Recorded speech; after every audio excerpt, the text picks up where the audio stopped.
It started with silence, in a hidden room under Earth's largest space command center. Every radar screen went black for exactly 3 seconds. Then, they came back. But something had changed. A huge object had appeared in Earth's orbit. Didn't send a signal, it didn't respond to hails, it just floated there above the planet, like a black shadow against the stars. The object was bigger than any ship humans had ever seen. Long and smooth, its shape was almost too perfect. No windows, no engines, no sign of life. Just a cold, quiet presence watching from above. The president of Earth's United Council was called immediately. Generals, scientists, and diplomats gathered in panic. Everyone had one question. What is it? Then, finally, the ship spoke. A deep, soft voice filled every communication channel across the globe. It was calm, polite, even friendly. Greetings, people of Earth. We are the Valari. We come in peace. The voice continued, explaining that they were travelers from a distant star. They said they had watched Earth for years and now wanted to meet, share knowledge, and form an alliance. The world paused. Fear turned into curiosity. News channels exploded with headlines. First contact. Aliens are here. They say they come in peace. Within hours, Earth's leaders agreed to meet the Valari. A special landing site was prepared in the middle of the Atlantic Ocean, a floating platform built for emergencies. It was neutral ground. No country controlled it. 3 days later, the Valari arrived. Their shuttle glided down like a silver bird. It made no sound, no wind, no fire. It simply touched the platform and opened its doors. The Valari stepped out. They were taller than any human. Their skin shimmered like silver mixed with glass. Their faces were smooth, with glowing blue eyes. They wore long robes that moved without wind. Their leader called himself Vale. He smiled and bowed deeply. It is an honor to walk among you, he said. Earth's leaders greeted him with careful smiles. Soldiers stood far away, hidden behind barriers, while drones floated in the air, watching every move. Still, everything felt calm.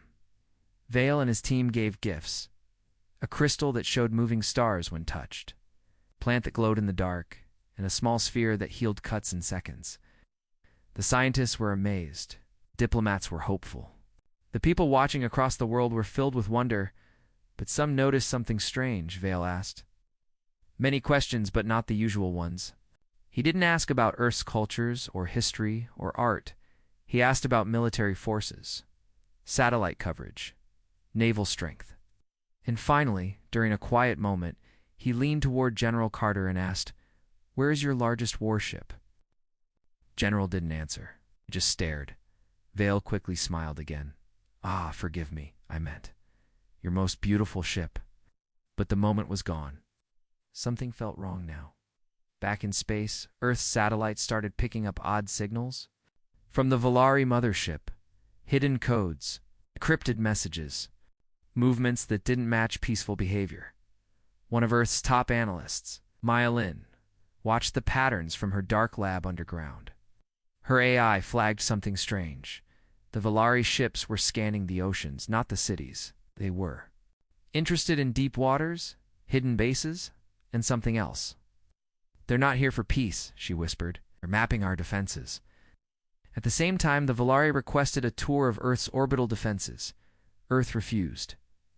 Tensions rose quietly. On the surface, everything looked calm. Smiles, meetings, talks. But behind the scenes, military forces across the planet were put on high alert, and far across the solar system. Something responded to a secret message from Earth. A forgotten part of space. Cold, empty, dead, then ... A light. Deep in the darkness, a shape started to move. A silent machine opened its eyes. Not a ship, not a manned vessel. Something different. Something old. Something built to do one thing. It received one message. Unknown contact. Possible. Threat. Observe. It did not reply. It simply moved. Back on Earth, Vale stood on the platform with his calm smile. He looked at the sky. Your world is full of potential, he said. The president nodded politely. We believe in peace. Vale's smile twitched. Yes, he said. Peace always comes before something greater. The wind stopped for a moment. The birds flew away. Even the sea grew still. Far above, the stars watched in silence. Something had begun. Humanity had already made its first move. The Volari mothership stayed silent for hours. No movement, no lights. Just a giant shadow hanging above Earth. Some said they were resting. Some said they were watching. But one scientist whispered, "That thing is studying us." Inside the ship, it was cold. The Volari allowed a small human team aboard their mothership. It was the first time any human had ever stepped inside an alien vessel. The shuttle that picked them up was smooth and silent. No buttons. Just light and movement. It flew them to the mothership like a ghost floating through space. When the doors opened, the humans stared in awe. The inside of the Volari ship looked like a cathedral. High walls of silver light, floating platforms. No wires, no pipes. Everything looked alive, moving slightly, like the ship was breathing. But there was something strange. It was empty. No workers, no guards, no engineers. Just the same few Volari standing and waiting. Too few for such a massive ship? Commander Rachel Moss, leader of the human team, took note silently. Her team of scientists, soldiers, and diplomats spread out. Some scanned the walls. Some took photos. Some whispered questions. Where is everyone? How is this ship even powered? Why do the walls feel warm? One engineer, Malik, noticed strange metal shapes above them, small. Circular ports hidden behind glowing walls. These look like weapon hatches, he said quietly. But they're facing inward. The team grew uneasy. Val, the Volari leader, floated toward them with his usual calm smile. Welcome to our home, he said. The ship has traveled across 100 star systems. You are the first humans to enter it. Rachel nodded. Thank you for your trust. Vale tilted his head. Trust is important when peace is the goal. But Rachel noticed something. Vale had said, when peace is the goal, not because peace is the goal. She smiled back, but inside, she was worried. As the tour continued, the humans were shown the data room. It was a vast space filled with glowing columns. Each column spun slowly, showing stars, alien texts, and strange images. But one column caught Malik's eye. It showed Earth, not just Earth's surface, but deep scans oceans, mountains, military bases, even secret launch sites that were supposed to be hidden. And worse, some of the images were from hours ago. They're scanning us in real time, he whispered, suddenly. All their communicators went silent. No contact with Earth. No signals in or out. Rachel looked at Vale. YRR comes down. Vale blinked. Ah, a small magnetic field error. It will be fixed. Rachel didn't believe him, but she smiled and nodded. Of course. Right.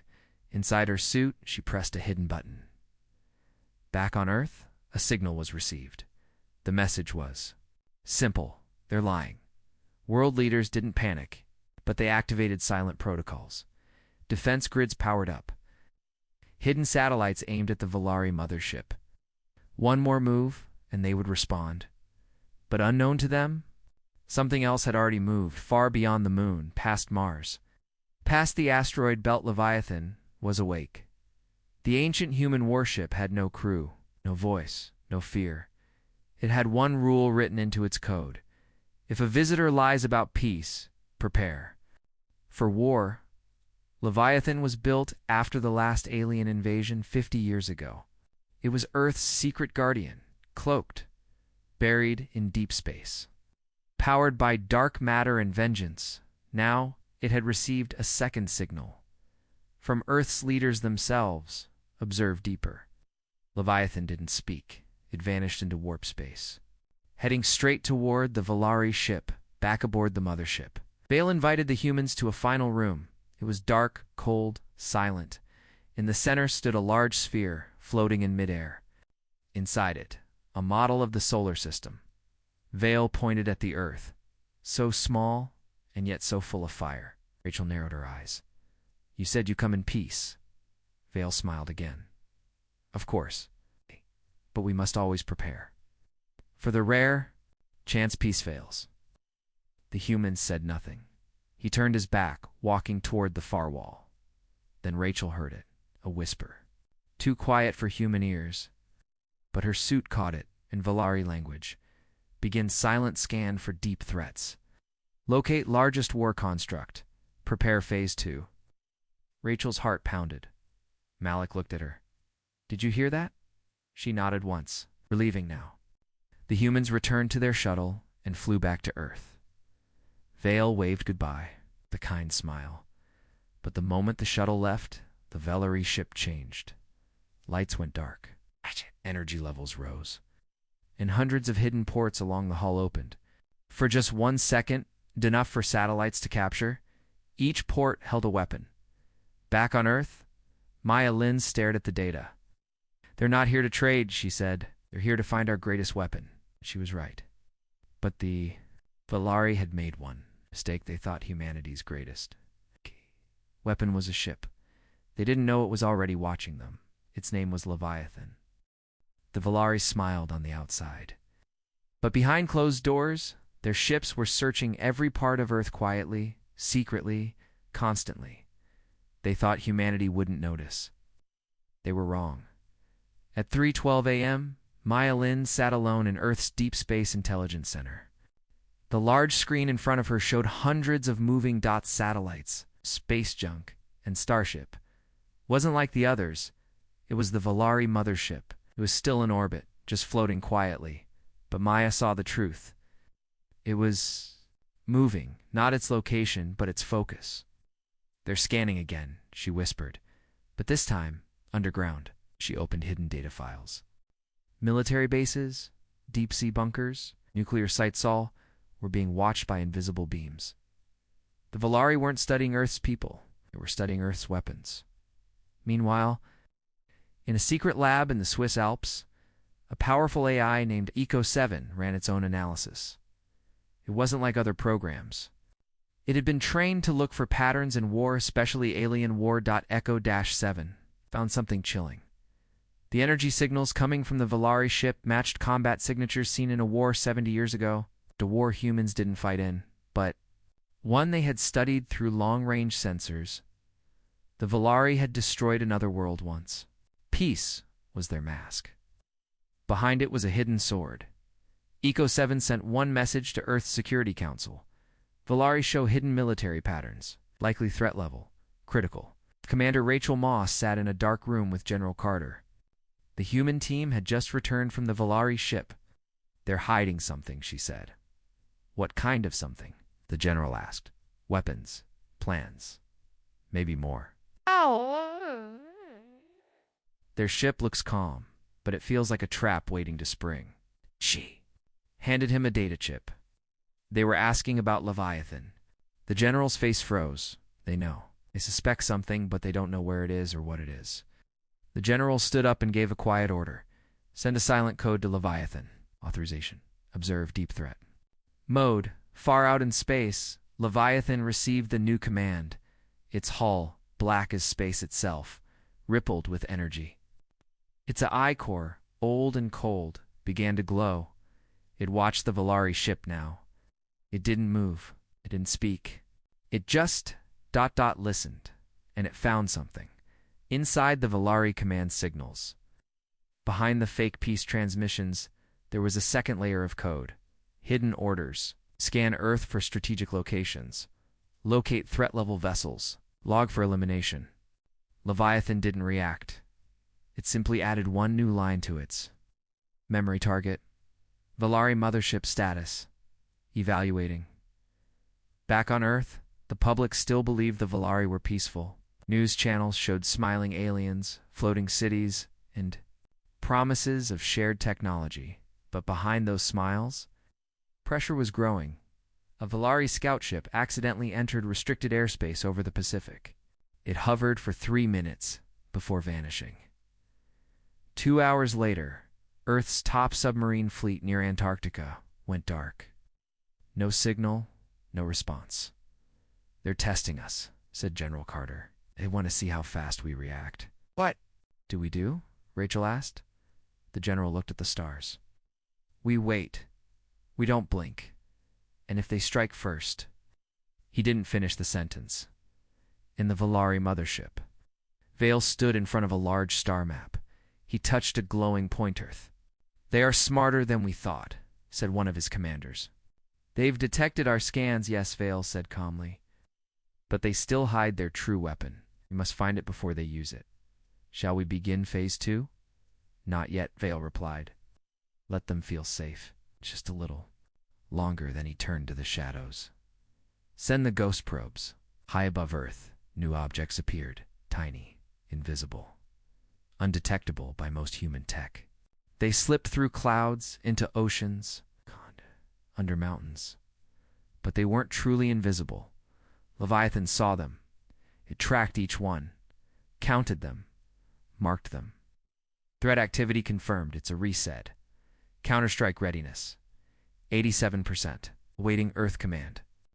But Earth had not yet given that order. Maya Lin sat in silence, reading the latest reports. Missing submarines, satellite blind spots, power surges near hidden bunkers. She put it all together. They're preparing for a strike. Walked into the Security Council meeting room, heart pounding. "We need to prepare now." "You think they'll attack?" Someone asked. "No," she said. "I think they already have. We're just not dead yet." And in the dark of space, Leviathan stared at the Valari mothership with its one massive eye. No one saw it. No one felt it. But it had moved closer. Next command would not be observe. If the Valari made one wrong move, Leviathan would show them what humanity had built in the silence. Far beyond the moon, in the cold emptiness of space. Something opened its eye. It had no crew, no voice, no soul. But it remembered one thing: protect Earth, erase all threats. Leviathan was not a ship, not in the normal sense. It was a creation built in silence, long after humanity's last great war. Built not by one nation, but by all of Earth, in secret, buried deep in the shadows of space, forgotten by most, denied by all. Even Earth's own leaders rarely spoke its name. They feared it, respected it, needed it. Because if anything ever came for Earth again, truly came with fire and lies, then Leviathan would wake. And now it was awake. The Valari didn't know it. They believed humans were clever, but not dangerous. They thought Earth had warships, missiles, maybe even space fighters. But Leviathan was not those things. It was different. 1,000 kilometers long, it's covered in black carbon armor that absorbed radar, sound, and light. No windows, no bridge, no mercy. Inside, there were no humans, only machines.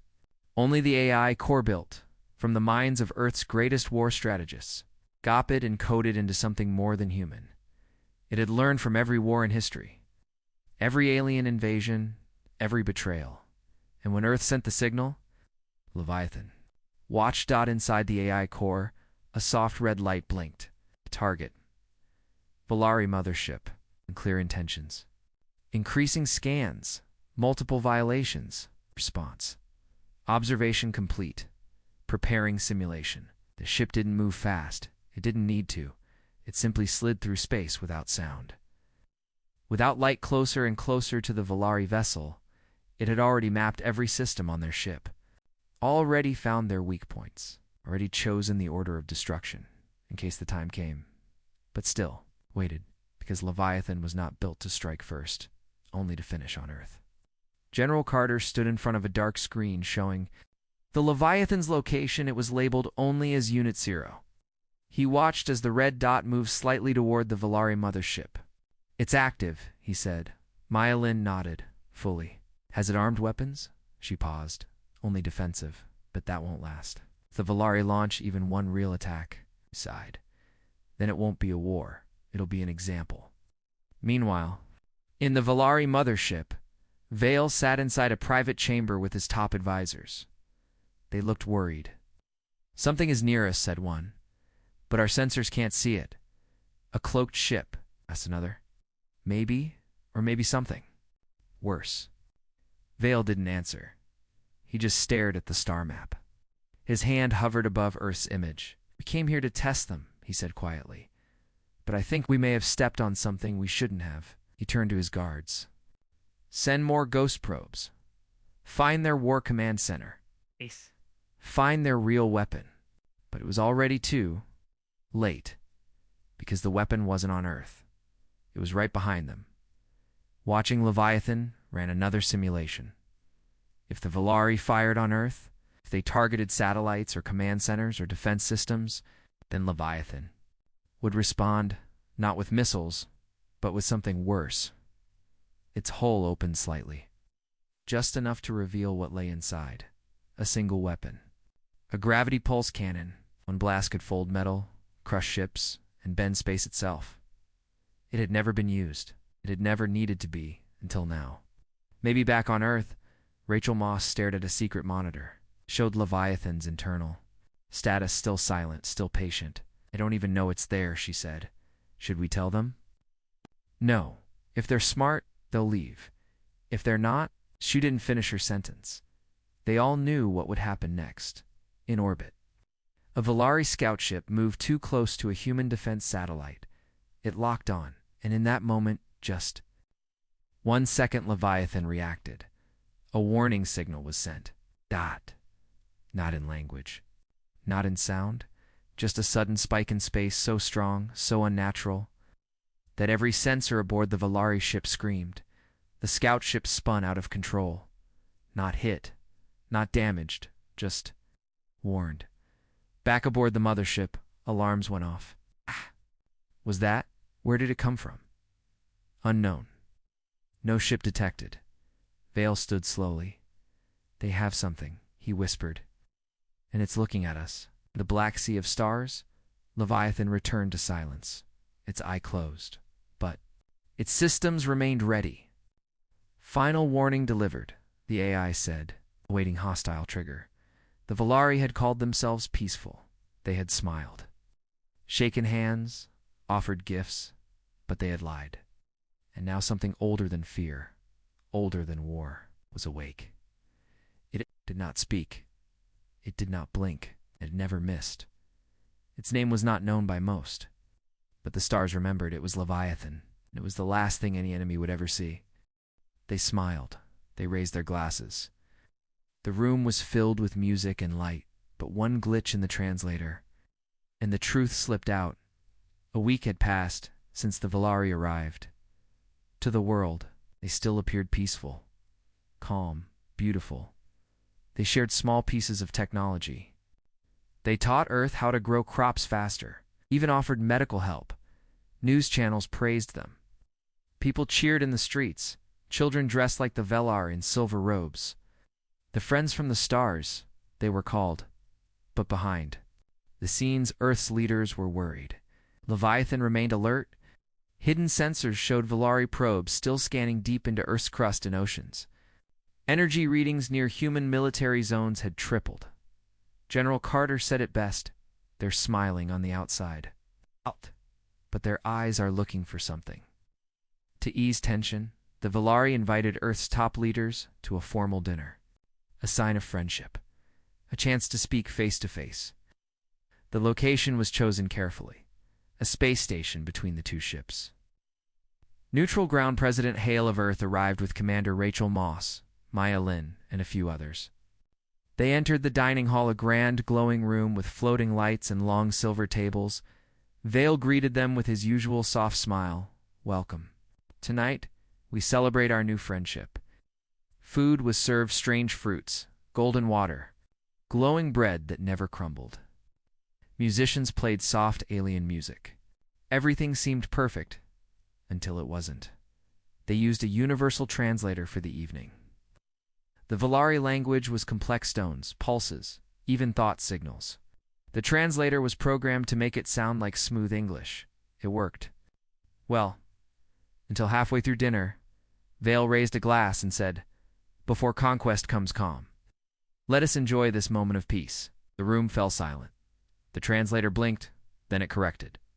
Apologies. Translation error, he meant. Before connection comes calm. But the damage was done. Rachel Moss's face went cold. Maya's eyes narrowed. President Hale placed his glass down without sipping. None of them spoke, but all of them understood it. Wasn't a mistake. It was the truth slipping through. After the dinner, the Earth delegation returned to their quarters in silence. Rachel closed the door behind them. Conquest, she said. That's the word he used. They're not here to be friends, Maya said. They're waiting for something. Signal, a time, I don't know. We need to respond, Hale said. Carefully, Rachel nodded. We don't start a war, but we let Leviathan prepare. Back on the Volari side, Vale stood before his commanders. He wasn't smiling anymore. They noticed. One of them said, Yes, Vale replied. The translator failed. Too much emotion in my voice. Should we begin phase 2? Vale stared out the window at Earth. No, not yet, but send the deep probes. We must find their greatest weapon before they use it. The next day, strange things began happening. A deep-sea listening station in the Arctic lost power. An underground missile silo in Asia reported unknown heat signatures in the rock. A drone base in Africa showed signs of magnetic interference, and through it all, Earth stayed quiet. But Leviathan did not. In the darkness of space, Leviathan's eye opened again. It saw the probes tiny, silent machines moving through Earth's oceans under the crust, across the skies. They had no weapons, but they were not peaceful. They were spies. Leviathan's AI calculated the pattern. Probability of invasion, 71%. Probability of false peace, 98%. Current action, passive block, no lethal response yet. Then, it did something new. Leviathan sent a warning. Not in words, not in sound. In presence, suddenly. Every Volari ship, every Volari console, every alien device near Earth flickered. Screens went black, lights dimmed, and one symbol appeared everywhere, a single red eye with a line through it. Then, everything returned to normal. The Volari officers stared in fear. What was that? Was it an attack? No damage. Just a signal. Vale stood frozen. He had seen that eye once before, long ago, in a hidden Volari archive. It's a myth, he whispered. A silent guardian from Earth, they called it, the Black Leviathan. On Earth, President Hale gave a quiet order to General Carter. They attack, we don't wait. Carter nodded. We'll let Leviathan speak for us.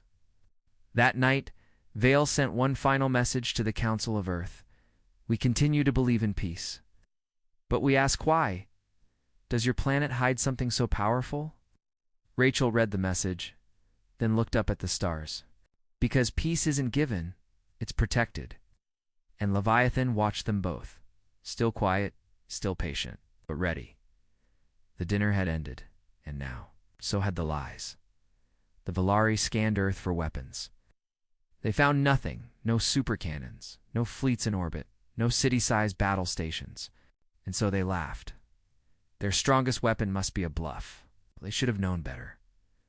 The Volari Council met in secret aboard their mothership. Their faces were calm, but their voices were sharp.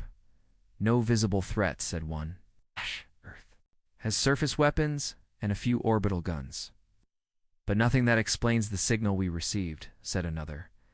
Vale remained silent. He remembered the red eye. He remembered the silence that followed. They're hiding something, he said, and I believe it's alive. Impossible, the others replied.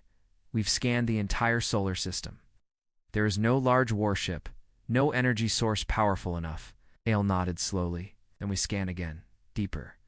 Meanwhile, on Earth, the mood had shifted. The dinner had changed everything. World leaders now walked with quiet urgency. Defense networks stayed active 24/7. Ships were moved without alert. Satellites were aimed not at space, but at the Volari still. The official message stayed the same. Peace talks continue. But underground bunkers buzzed with warnings. General Carter reviewed new orders in a hidden base. Operation Shadow Mask is ready, an officer told him. Good, Carter said. Let's make them think it's all a bluff. At the United Command Center, Maya Lin stared at a screen. The Valari had sent more probes, but this time, they weren't scanning land. They were searching space. One moved close to Earth's moon, another drifted near Mars, and one vanished near Saturn. Maya narrowed her eyes. They're trying to find it. Commander Rachel Moss stood beside her. Leviathan, as Maya said. But it's not where they're looking. Then where is it? Ah, Maya looked up. Right behind them. Far out in deep space, Leviathan followed silently. The Valari mothership never saw it, never felt it. But every time the alien ship moved, Leviathan moved to exactly 500,000 kilometers away. Always just outside sensor range, it was like a ghost. But a ghost made of metal and fear? Inside its eye core, calculations continued. Valari searching pattern detected. Target is attempting to identify Leviathan location. Cloak stability, 99.999% risk of detection, near zero. Still, Leviathan made one adjustment. Its weapons were no longer passive. They were now primed. Back aboard the Valari ship, one of their tech officers gasped. Commander, found something strange shadows in the radiation field behind us. Explain, said Vale. No object. Signal. But something is bending light. Space is warped. Vale walked over. He stared at the strange dip. In the readings, there's something out there. On Earth, Maya Lin received the leaked signal. She smiled grimly. They're starting to suspect. President Hale, watching from a command room, turned toward her. Will they run? Maybe, she said. But not before they test us one more time. She was right. That same night, without warning, the Valari made their move. 3 of their scout ships left the mothership fast, sharp, and silent. They moved toward Earth's largest orbital weapons platform, Sentinel-9. The platform was heavily armed, but unmanned. Test. The Valari didn't fire, but they scanned it aggressively. Deep, hostile scans. Enough to trigger Earth's alarms. It was a warning. A quiet message.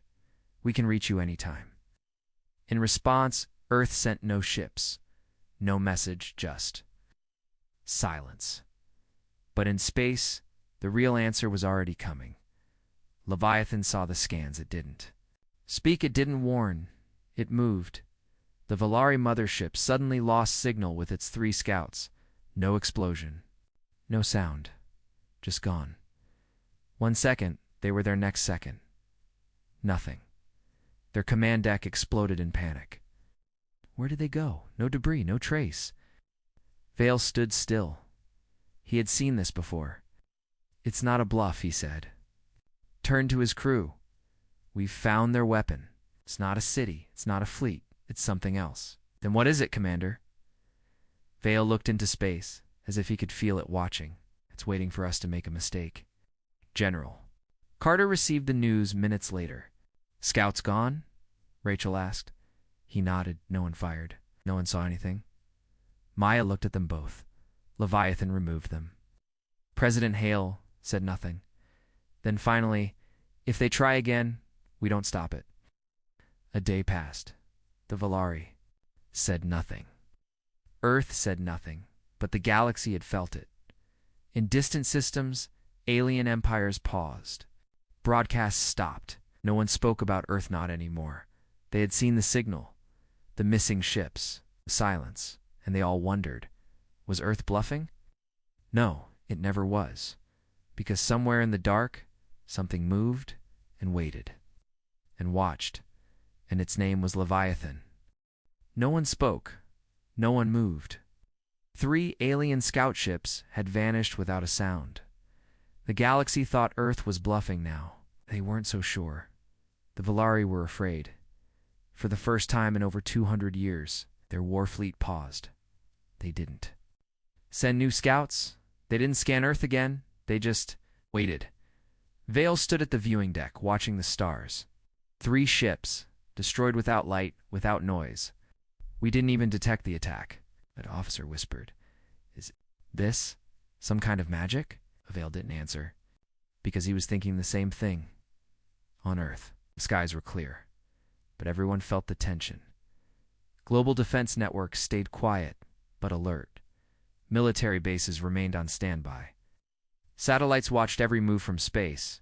Inside the United Command Center, President Hale sat with General Carter, Maya Lin, Commander Rachel Moss. "They've stopped moving," Carter said. "Good," said the president. "Let them think." Maya leaned forward. "They're scared. But fear doesn't last forever. They'll strike again, this time harder. And when they do?" Rachel asked. Maya didn't blink. "We show them what real fear feels like." Far above, Leviathan drifted like a shadow behind the Volari mothership, silent, unseen. Ready, it had watched the three scouts. It had calculated threat, and it had acted now. Its inner systems buzzed with new commands. Authorization granted. Defensive force escalation allowed. New objective: deter fleet-wide aggression. Target Volari mothership systems. Non-lethal strike ready. Yes, Leviathan could destroy planets. But this time, chose a message instead. Then came the moment. The Volari mothership powered up its main weapon systems. Quietly, cautiously, but Leviathan noticed. It waited. And when one small drone from the Volari moved toward Earth again, it wasn't an explosion. It wasn't an explosion. It wasn't loud. It was surgical, one thin beam of light, barely visible, cut through space. It didn't hit the drone. It hit the Volari mothership's main cannon in less than a second. The weapon melted, not exploded, not shattered, like butter under fire. Inside, the Volari ship, alarms screamed. Main weapon gone. We didn't detect any projectile. Shields didn't activate. Vale stared at the readings. They were sending a message. What message? Someone asked. He looked at the red, glowing wreckage of the cannon. Next time, they aim for the core. Earth's command center received confirmation. General Carter leaned back. Leviathan only took the gun. Maya nodded. Yes, that was the warning shot. President Hale folded his hands. And now we wait, Maya said. Either they back off, or they test us again. Across the galaxy, the news spread like fire. 3 Volari scout ships, missing. Main cannon of Volari flagship, destroyed. Earth, silent, alien governments panicked. Some shut their borders. Some tried to contact Earth with peace messages. Others simply turned their ships around and fled. And everywhere, one question spread. What kind of weapon could strike the Volari so perfectly and not be seen? Some called it a ghost. Some said it was a machine god, but no one could name it. One, except those on Earth. Vale sat in his dark quarters. He watched the short recording of the energy beam again, frame by frame, slow. Careful, there was no launch. No movement, no heat trail. Just a beam that appeared out of nowhere and ended their weapon. Not magic, he whispered. Not a bluff. He opened a private log, and for the first time, Volari commander wrote the words, "Earth possesses a warship far beyond our understanding. It has not spoken. It has not shown itself, but it has acted. We must decide. Fight the shadows or make peace with them." Leviathan, high above the Velar, turned slowly. Its sensors scanned the alien ship's new position. No more weapons. Powered up. No more scouts sent one signal back to Earth. Just 2 words. Strike complete. In the quiet of the United Command Center, the signal arrived. Everyone stared. Then Maya Lin stood and faced the others. "This is not the end." President Hale nodded. "Then let's make sure the next move isn't ours, because now the whole galaxy was watching. And Leviathan was just getting started. No ships moved. No more attacks came. But something had changed across the galaxy. Something old had awakened. And it wasn't on Earth. The stars were quiet for 3 days. The Volari ship stayed frozen in orbit above Earth, not attacking, not leaving. Earth waited too, inside the United Command. Center General Carter stared at the global screen. "They're planning something," he said. "Or they're waiting for something worse." Maya Lin stepped in with new data. "They've sent long-range signals. Not just to their empire, but far beyond. To who? The president asked. Unknown, Maya replied. But whatever's out there, just answered. Far from Earth, deep in the dark edge of the galaxy, something stirred. Old machines blinked to life after thousands of years. Dust fell from steel. Engines hummed. A long-dormant command woke up. A signal from the Valari had reached it, and it responded, not with words, not with peace, but with motion. A massive object, shaped like a jagged spear, detached from the black moon it was buried in. Codename, Echo Prime. Purpose, unknown. Age, older than any Valari record. It moved without sound, without light, and it was heading straight for Earth. Back in orbit, Vale stood before his crew.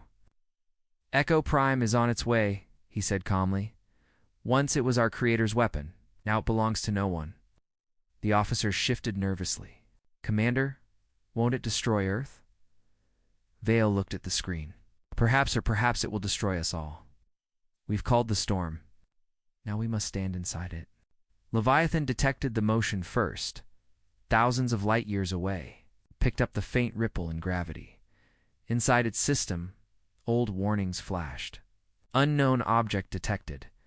Class Black threat origin. Prevalari technology. Estimated arrival.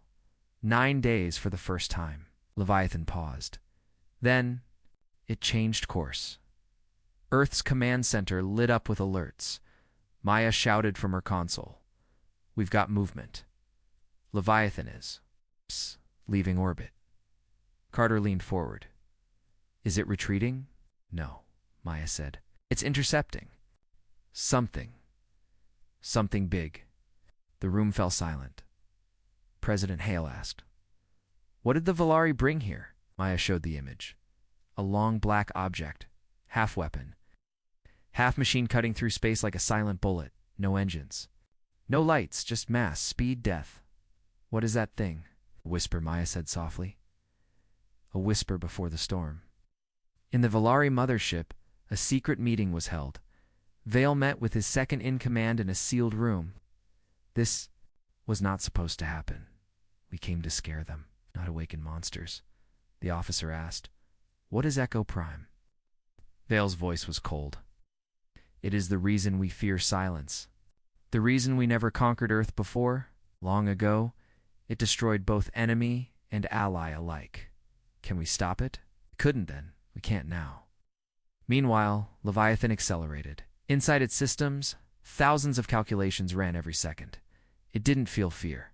It didn't feel hate, but it understood one thing. Threat level critical. Objective. Intercept and neutralize Echo Prime. Secondary objective. Protect Earth. Third objective. Survive. Leviathan launched smaller sub-drones ahead. One faster than light, each one a sensor and weapon combined. But Echo Prime destroyed them instantly without changing course. One beam. No warning. Leviathan stopped sending drones. It now understood. Echo Prime was not just a weapon, was something alive. On Earth. People watched the skies. The media didn't know about Echo Prime, but they knew something was wrong. Why is the alien fleet just sitting there? Why did our warship vanish? What are they waiting for? Maya, Carter, and Rachel met in private. The world deserves to know, Carter said.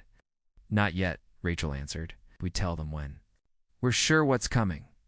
Maya nodded. We're not just in a war now. We're in something older. Something buried. On day 5, something else happened. A new signal arrived, not from the Valari, not from Echo Prime, but from a lost human colony, a place Earth hadn't heard from in 70 years. Their message was simple.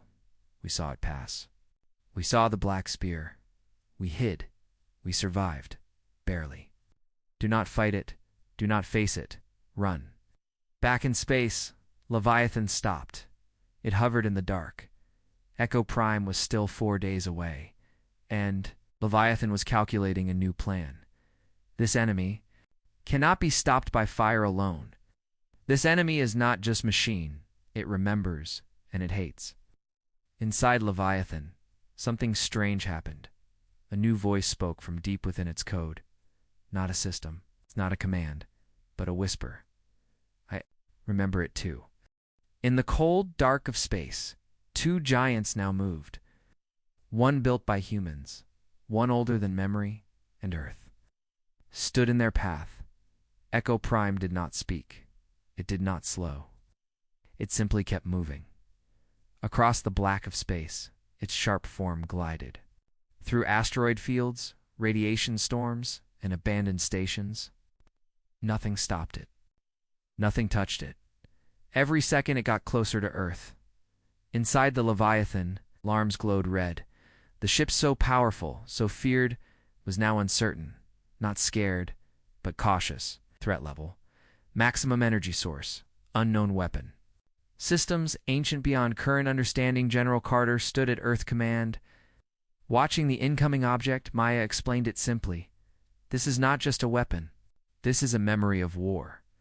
A piece of the past, built for something humanity never faced. President Hale leaned forward. Then why is it coming here? Maya hesitated. Because we woke it up. On the Valari mothership, panic was growing. Even Commander Vale could feel it. He held himself calm, but inside he knew they had made a mistake. Valari officers pleaded, "We must leave. Echo Prime destroys, all it obeys no one. Even Leviathan cannot stop it." But Vale stayed quiet. He remembered an old story, a tale told in low whispers among the elders of his people. Long ago, the builders created something to end a war that could not be won. That something was Echo Prime. Earth's leaders faced an impossible choice. Rachel, Maya, and Carter met in the war room. "Do we try to stop it?" Rachel asked. Carter looked at the data. "We can't." Leviathan tried. Its probes were destroyed instantly. "Then we evacuate." To where, Maya replied. "Echo Prime isn't after land or cities. It's after something deeper." President Hale said what no one else would. "It's not here for the Valari. It's not here for Earth. It's here. It's for Leviathan." Leviathan now changed course. For the first time in its existence, it prepared for a final battle. It deployed its most secret systems. Massive cannons unfolded. Shields lit up in blue. It called back all drones. Every part of it focused forward, and inside its core, something else awoke. A program not used before. A voice not heard since Leviathan was born. Memory core unlocked. Old pilot interface. Activated. A man's voice echoed inside. "This is Commander Reeve. If you're hearing this, then Echo Prime is back." Back on Earth, Maya's eyes went wide as she read the Leviathan signal. "It's opening an old human pilot core," she whispered. "One from the First War." Rachel asked. "But that was over 100 years ago. No one survived that war." Maya nodded slowly. "No one, except maybe him." Echo Prime continued forward, now only 48 hours from Earth. It sent out no signals, it fired no weapons. But everything around it began to die. Stars dimmed. Small moons cracked. Satellites shut down. It brought silence real, deep silence with it. On Earth, strange things began happening.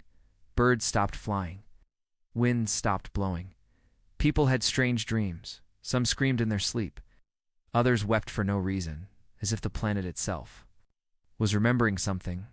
In space, Leviathan waited, and Echo Prime finally slowed down. Not because it had to, but because it chose to. It faced Leviathan. It's no message, just two giants. Eye to eye, and then Echo Prime did something no one expected. It changed shape. Its sharp, spear-like body cracked open like petals of a black flower. Inside, a red core glowed slow, pulsing. Alive, Maya watched it on screen. "It's not a ship anymore," she said. "It's becoming something else." General Carter stared. "A god of war," he whispered. "Made by a forgotten people, reborn." Inside Leviathan, the old pilot code activated fully. A voice spoke again. "If Echo Prime is returned, then you'll need more than weapons. You'll need what made humans different. You'll need memory." And for the first time, Leviathan opened its deepest secret, a human brain. Frozen. stored inside since its creation, eyes opened, lungs filled. And the pilot commander, Reeve, took a breath for the first time in 137 years. 137 years ago. Was frozen in silence. Now, the man who once flew humanity's deadliest machine is awake, and the galaxy doesn't know what's coming. Inside the Leviathan, lights flickered, systems hummed louder. Doors that had never opened before now moved on their own, eh? Cryopod hissed as steam poured out. The man inside Commander reopened his eyes. He did not scream. He did not panic. He simply said one word, status. The AI responded instantly. Leviathan is active. Enemy detected. Echo Prime. Distance, 36 hours. All weapons online. Reeve blinked slowly. His voice was rough but calm. So, they built it after all. Back on Earth, President Hale could hardly believe what he saw. General Carter stared at the data. Human. Pilot inside the Leviathan? This was hidden all these years, Maya explained. He was part of Project Black Echo. The real purpose of Leviathan was never just weapons, Rachel asked. Then what was it? It was a coffin. War machine. Waiting for one man to rise again. Commander Reeve stood in front of the Leviathan's control. Centered, it looked different. Bigger, sharper, more deadly. He placed his hand on the panel, and the entire ship reacted like it had missed him. He waited. He whispered. Echo Prime. Continued forward. No noise. No signal. Just steady, perfect movement. Across the galaxy, thousands of alien races watched the live feeds. They all expected the same thing. Earth would fall. Even Leviathan would burn. But then the camera showed Commander Reeve stepping into the pilot's chair, and everything changed. Valari. Command went silent. Commander Vale looked at the screen with wide eyes. That's not possible, he muttered. One. Officer asked. Who is that? Vale whispered, almost in fear. He's the reason the last war ended. Not because we won. No. But because we couldn't survive another fight with him. That man is the Leviathan's heart. Inside the ship, Reeve linked his mind to the system. Everything came flooding back. Old battles. Broken friends. Mistakes he never forgot. Prime, he said quietly. You weren't supposed to wake up. But I guess peace never lasts long, the AI responded. Enemy approaches. Core charge complete in 24 hours. Weapons ready, he asked. All weapons armed. Reeve gave a small smile. Let's dance, you ugly monster. On Earth, cities held their breath. People stood by screens, radios, windows watching the sky, not with fear anymore, but with something else. Hope. Children whispered his name. Old soldiers stood and saluted. The world had been ready to die, but now, humanity's last pilot had returned. Maya stood with Rachel, tears in her eyes. He gave up everything to stop a war no one remembers. Rachel nodded, and now he's back, to stop a weapon no one understands. Echo Prime now began to react. It scanned Leviathan and paused for the first time. Something inside Echo remembered Reeve's voice. It was faint, but it triggered something ancient. The red core inside Echo Prime started to spin faster. Lights across its body changed it new. This would not be easy. Commander Reeve sat back in the chair. He breathed in slow and deep. One more time, old friend, he said to Leviathan. Let's protect our people. The stars outside seemed to shimmer as power surged. The final battle hadn't started yet, but the war had just begun. Two monsters are now awake. One remembers pain. The other remembers war. And only one will survive what's coming. The galaxy watched in silence. On one side, Echo Prime. A perfect weapon built by alien minds, designed to erase entire civilizations. On the other, the Leviathan, Earth's last and greatest warship. Now controlled by Commander Revtha, man who once made empires surrender without firing a single shot. But this time, it would be no surrender. Inside Leviathan, power surged. The ship's heart tits, dark matter core glowed deep blue. Systems unlocked one by one. Weapons grid online. shields holding at 94%. Tactical command restored. Reeve stood at the center, calm as always. "Plot intercept course," he said. "Time to say hello." In orbit around Jupiter, massive thunderclouds shifted. The Leviathan moved past the planet like a shadow made of steel. Its engines didn't roar. They whispered. Even now, it didn't try to scare Echo Prime. It didn't need to, back on Earth. People watched the feed in silence. They didn't cheer, they didn't scream, they just waited because they knew. This battle would decide everything. President Hale asked Maya, "Is there any chance?" Maya's answer was quiet. "If anyone can stop Echo Prime, it's him." Across the stars, the Alien Council watched too. Dozens of species, thousands of eyes. Many of them had once fought humans. Most had lost. Now they saw the Leviathan rise. Again, like a ghost from the past, one council member whispered, "The Earth warship lives." Another said, "No, it doesn't live. It remembers." Echo Prime didn't wait. The machine launched its first attack. A beam of red energy cut through space like fire. It didn't miss. It never did, but Leviathan was already moving. It dodged with impossible speed, like it knew the attack before it even came. Reeve's eyes were focused, calm, cold. "Same strategy as last time," he muttered. "You never learned, did you?" He gave a single command. "Turn fire." Leviathan's main cannon opened. It was unlike anything in the galaxy. Not a laser, not a missile, but something worse, a pulse of gravity and silence. The blast hit Echo Prime dead center. For the first time, Echo Prime staggered. It adjusted its shape, repairing damage instantly, but its red core blinked once. Echo Prime was confused. It had never been hit like that before. Reeve gave a small smile. "Good. You can feel pain." The AI spoke next. "Shields at 81%. Enemy adapting. Let it adapt," Reeve said. "We haven't even started." Inside Echo Prime, something changed. The smooth metal began to twist. Weapons formed from its sides. It was no longer just a ship. It was evolving and fast. Its next strike came from every angle, like stars exploding at once. Leviathan shook. Alarms blared. Reeve was thrown from his chair. But only for a second. He stood up and shouted, "Divert. Power to side shields. Launch mirror drones." Outside the Leviathan, small machines shot out. They moved fast, too fast, for Echo Prime to lock onto. They became mirrors, confusing the enemy's tracking. The next barrage missed. Back in Earth's war room, Maya smiled. "He's doing it." Rachel asked, "But can he win?" Maya's face grew serious again. Echo Prime is learning. It doesn't stop.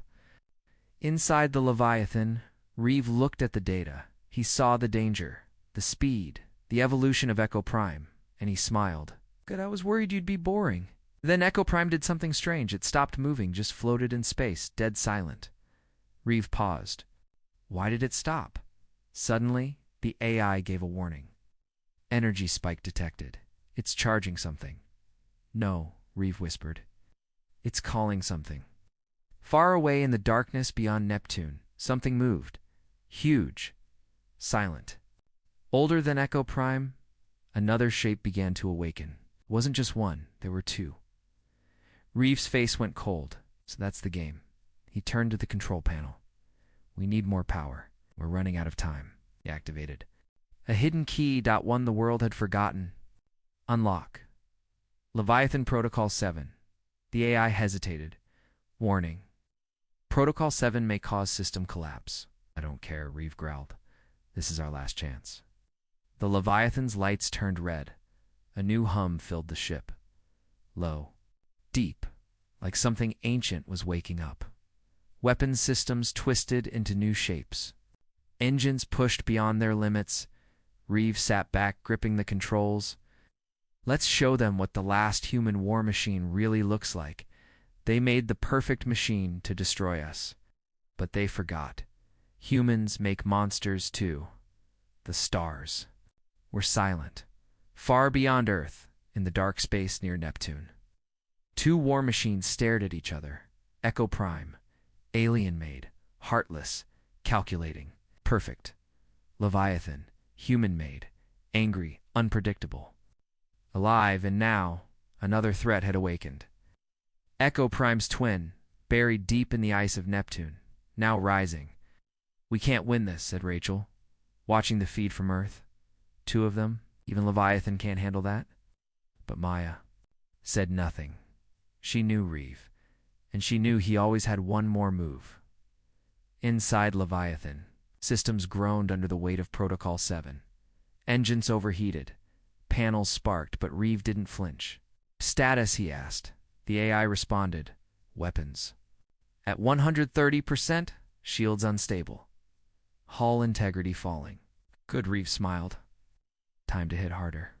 Echo Prime and its twin moved together now. Perfect sync. Two minds. One purpose. Destroy Leviathan.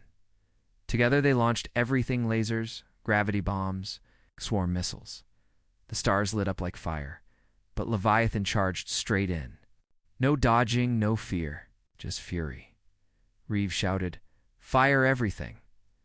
Leviathan's belly opened, not just guns, not just beams, but something new. From its core, a pulse of blue darkness spread out, a shockwave of broken physics. One of the Echo twins froze mid-attack. Its systems glitched, its aim shattered. "Dark matter overload," the AI confirmed. "Exactly," Reeve whispered. "Let's shut them down." Echo Prime struck back hard. One blast tore into Leviathan's side. Fire and smoke filled the bridge. Sparks rained down. Alarms screamed. Reeve bled from his forehead. But he stood tall. He looked at the wreckage, then up at the screen. "This ship was built to end wars," he said, "and I'm ending this one." Back on Earth, chaos grew. Governments panicked. Cities held their breath. Children watched screens, silent. A little girl asked, "Is the sky going to fall?" And her mother whispered, "Not if that man stops it." In space, Leviathan locked onto the first Echo. Its damaged twin now slowed. Weak Reeve made the call. "Push power to core. Direct fire. Point blank." The AI warned, "That could destroy us too." "Then let's take it with us." The Leviathan sped forward, straight into Echo Prime. The ships crashed with the force of a small sun. Metal tore. Engines shattered. A final blast, bigger than anything the galaxy had ever seen, exploded in blue light. From Earth, people thought the stars were dying. For a second, it looked like everything was gone. No signal, no ship, no Reeve. Silence then. A crackle. A voice still here. It was Reeve, bruised, bleeding, but smiling. On screen, the second Echo, what was left of it, floated. Dead in space, its systems fried, its body torn, and Leviathan, barely holding together, but still alive. The world cheered. People cried. Even soldiers wept, because they didn't just survive, they won. A week later, Earth held a quiet memorial. The names of those lost were red flags. Flew and Leviathan, though damaged, was returned to orbit, a symbol now. It's not just a ship. Reeve sat in a small room on the moon. Maya walked in. "So what now?" she asked. He looked at the stars. "They came in peace once. Then they sent death." He smiled. "Let them remember." "Earth isn't helpless," she asked. "Will you rebuild Leviathan?" Reeve looked at the model of the ship in his hand. "No," he said. "I'll build something worse." The end.